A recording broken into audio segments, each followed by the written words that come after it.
Hapa tulipo hapa ni yadi ya mteja wetu ambaye anaitwa Felix Maneno. Ni mteja wetu wa muda mrefu. Mteja huyu tumemsitishia huduma ya maji kwa ajili ya deni, kama mnavyoona mita iko hapa. Lakini baada ya kusitishiwa huduma hii ya maji, mteja ameingilia miundombinu ya maji kuongeza laini nyingine ambayo haipiti kwenye mfumo wa maji tena.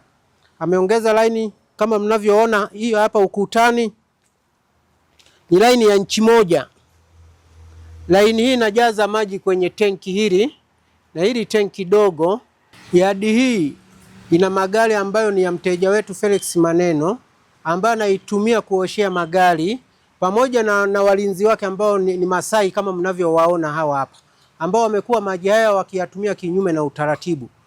Muhusika tayari tumeshampa taarifa kwa njia ya simu. Tumemtaka afike hapa, lakini yeye ameomba kwamba atafika ofisini tumpelekee barua ya wito. Yuko tayari kufika mezani kwa ajili ya majadiliano. Kwa hiyo hapa tulipo sasa hivi atapelekewa barua yake, ataipokea. Tunamtaka afike ofisini kwa ajili ya majadiliano, tumpe gharama ya haya maji ambayo yametumika kinyume na utaratibu. Kwa majina naitwa Fridolin Henjewele, natoka ofisi ya mapato DUWASA kama afisa mapato.